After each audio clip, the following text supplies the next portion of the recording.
Hello students, आप लोग कैसे हैं। हम उम्मीद है कि आप अच्छे होंगे। जेनेटिक्स के तहत आज हम लोग डिस्कशन करेंगे अपूर्ण प्रभाविता। अपूर्ण प्रभाविता क्या होता है, इनकम्प्लीट डोमिनेंस क्या होता है, इसके बारे में हम लोग डिस्कशन करेंगे। पिछले वीडियो में हमने आपको लॉ ऑफ डोमिनेंस के बारे में बताया था। लॉ ऑफ डोमिनेंस 100% नहीं है, इस बात की चर्चा हुई थी, जिसमें कि हमने आपको बताया था इनकम्प्लीट डोमिनेंस के बारे में जो इसका अपवाद है। तो इनकम्प्लीट डोमिनेंस यानी मेंडल का प्रभाविता का नियम हर जगह प्रभाविता का नियम लागू नहीं होता है। जैसे मिराबिलिस जलापा एक पौधा है, मिराबिलिस जलापा, मिराबिलिस जलापा गुलाबांस का पौधा है, गुलाबांस का पौधा। इस पौधे पर एक्सपेरिमेंट करके मेंडल के द्वारा जो है ये सिद्ध किया गया कि भाई ये प्रभाविता का नियम जो है कंप्लीट नहीं है, हर जगह लागू नहीं होता है, बल्कि अपूर्ण प्रभाविता दिखाई देती है। उनके अनुसार इस पौधे के एक लाल पुष्प और सफेद पुष्प के बीच में क्रॉस कराया गया।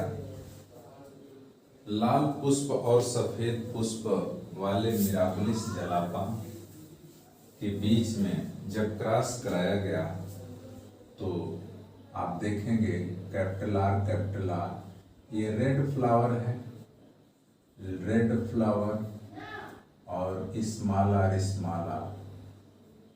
वाइट फ्लावर, वाइट फ्लावर यानी सफेद पुष्प, और यह है आपका लाल।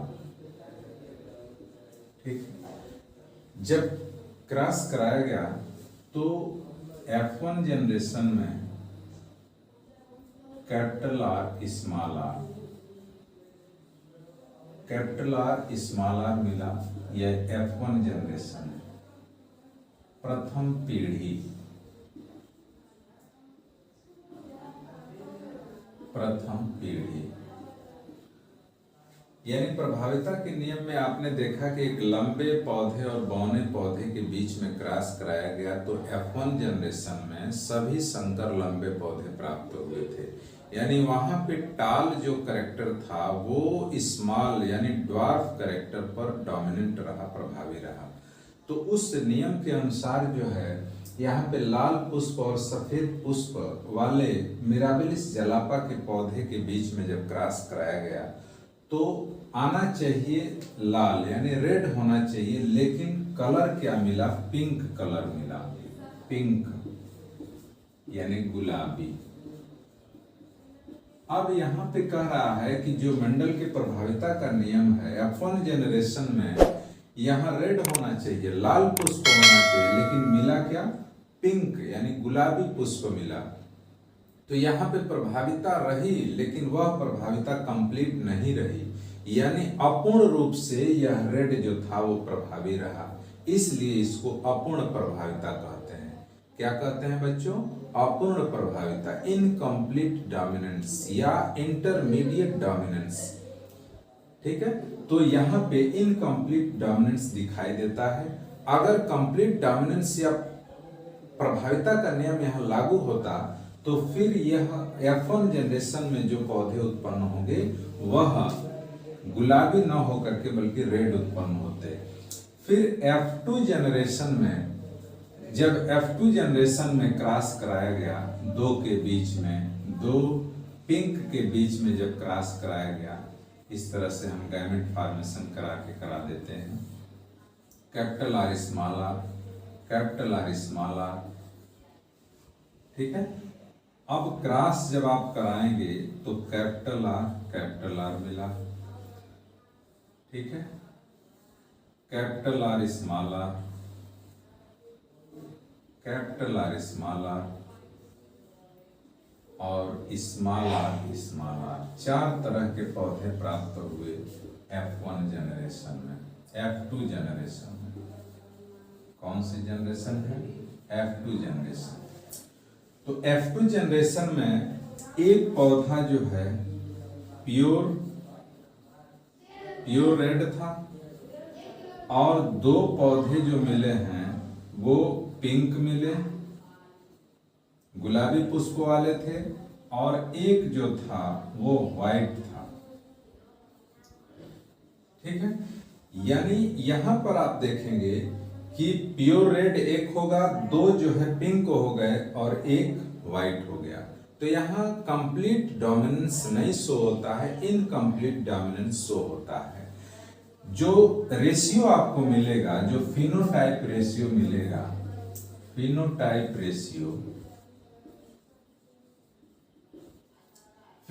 रेशियो जो है वो आपका यहां पर मिलेगा 1:2:1, ये रेशियो आपको मिला।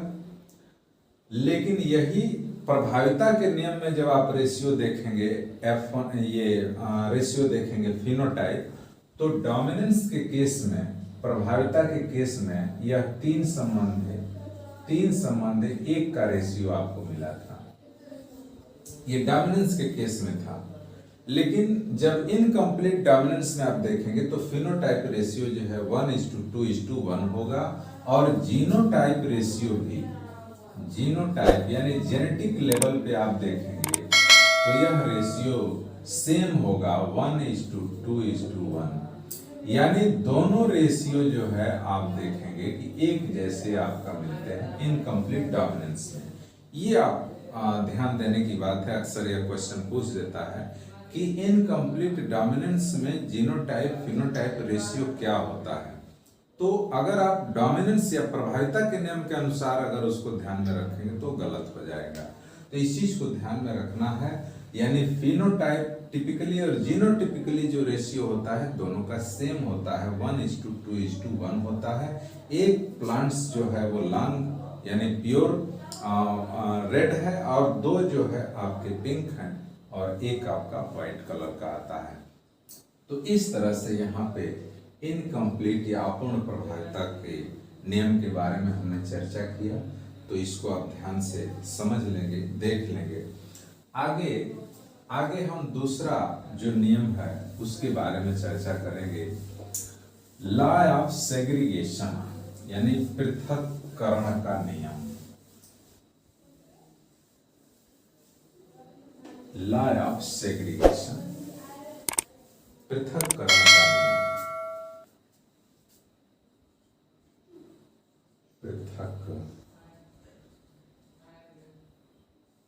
पृथक्करण का नियम।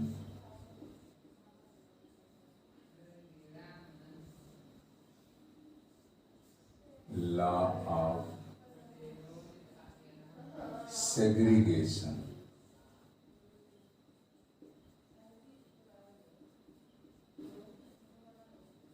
ठीक है, लॉ ऑफ सेग्रीगेशन या पृथक्करण का नियम क्या होता है?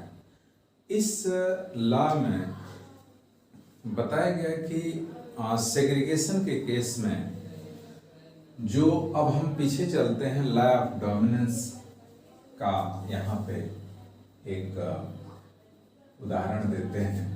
Capital T small T cross कराया गया तो F1 जनरेशन में मिला संकर, F1 जनरेशन में हाइब्रिड मिले, संकर लंबे हाइब्रिड टाल मिले थे। और अगर फिर हम सेकंड जनरेशन में जब क्रॉस कराए थे तो 4 जो पौधे मिले थे, ठीक है, वो पौधे इस रूप में थे।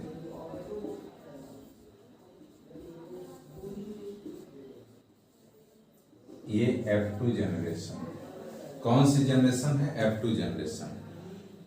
यही जो F2 जनरेशन है यही तो सेग्रीगेशन है, पृथक्करण है। कह रहा है कि F1 जनरेशन में जब लंबे पौधे और बौने पौधे के बीच में क्रॉस कराया गया तो F1 जनरेशन में एक जो ट्रेट था लंबेपन का ट्रेट, वह बौनेपन के ट्रेट पर, इस ट्रेट पर जो है प्रभावी रहा। अर्थात यह रिसेसिव रहा और यह डोमिनेंट कैरेक्टर रहा, इसलिए F1 जनरेशन में संकर लंबे पौधे उत्पन्न हुए थे। और दो संकर लंबे यानी दो हाइब्रिड टाल के बीच में जब क्रॉस कराया गया था तो F2 जनरेशन में जो पौधे प्राप्त हुए थे उसमें एक प्योर टाल, दो हाइब्रिड, ये हाइब्रिड हुए और ये प्योर टाल हो गया, ठीक है। और ये जो है आपका, ये जो आपका मिला प्योर ड्वार्फ, ये प्योर ड्वार्फ मिला। तो रेशियो आपका जीनोटिपिकली 1:2:1 आया, ठीक है। और फिनोटिपिकली रेशियो 3:1 आया। यहाँ पे लॉ ऑफ सेग्रीगेशन में इसी सेकेंड स्टेप को दो संकर लंबे पौधों को लेकर के आपस में क्रॉस कराया गया। तो गैमेट फॉर्मेशन करा करके आप देख सकते हैं, ठीक है, कैपिटल टी स्मॉल टी, और क्रॉस करा देंगे capital T capital T, capital T small T, capital T small T और स्मॉल टी स्मॉल टी, ये आपको मिला। तो यह करा है कि यही तो सेग्रीगेशन है, यही तो पृथक्करण है। बताया गया है कि F1 जनरेशन में जो अप्रबल जीन का कारक था, जो अप्रबल कारक था, वह प्रबल के साथ रहा, यहाँ पे प्रबल के साथ रहा, लेकिन वह अपनी शुद्धता को बनाए रखा, यानी मिक्स नहीं हुआ, उसके साथ मिला नहीं, और F2 जनरेशन में अपनी शुद्धता को बनाए रखते हुए सेपरेट हो गया, अलग हो गया। अर्थात प्रभावी लक्षण के साथ वो रहा, अप्रभावी, अप्रबल जो है इस प्रभावी के साथ यानी कैपिटल टी स्मॉल टी के साथ F1 जनरेशन में रहा, लेकिन वो मिक्स नहीं हुआ, यानी मिश्रण नहीं बन पाया, वो अपनी शुद्धता को कायम रखा। और जो नेक्स्ट जनरेशन F2 जनरेशन आई उसमें वह अपने आप को प्रदर्शित किया। और ऐसा नहीं है कि इसके साथ वह मिक्स हो गया या उसके प्रबलता के अंदर जो है वो छिप गया F2 जनरेशन में भी। तो यही तो पृथक्करण का नियम है, इसको हम बोलते हैं युग्मकों की शुद्धता का नियम, युग्मकों की शुद्धता का नियम, यानी law of purity of gamete, purity of gamete मतलब करा है कि साथ साथ रहने पर भी युग्मक की प्योरिटी बनी रहती है, और नेक्स्ट जनरेशन में वो जो है पृथक हो जाता है, विसंयोजित हो जाता है, सेपरेट हो जाता है, और अपने अस्तित्व को बनाए रखता है, अपनी शुद्धता को बनाए रखता है। यानी गैमेट की शुद्धता, यहाँ पे आप देखिए ये टाल और स्मॉल जो प्लांट, ये टाल है और ये ड्वार्फ है, दोनों एक दूसरे से क्रॉस हुए। भले या टालनेस का जो ट्रेट है वो इस ड्वार्फ के ऊपर प्रभावी रहा, दोनों एक साथ रहे, लेकिन जब गैमेट फॉर्मेशन होगा तो टी अलग होगा और स्मॉल टी अलग होगा, ये पृथक हो जाएगा। इसीलिए इसको बोलते हैं आपका law of purity of gametes, यानी गैमेट की जो प्योरिटी है वो प्योरिटी बनी रहती है। तो हम कह सकते हैं कि पृथक्करण में अप्रबल जो कारक है वो प्रबल कारक के साथ रहते हुए भी अपनी शुद्धता को बनाए रखता है, और F2 जनरेशन में अपने आप को प्रदर्शित करता है। F2 जनरेशन में जो 25%, F2 जनरेशन में 25% टाल आएगा, प्योर टाल,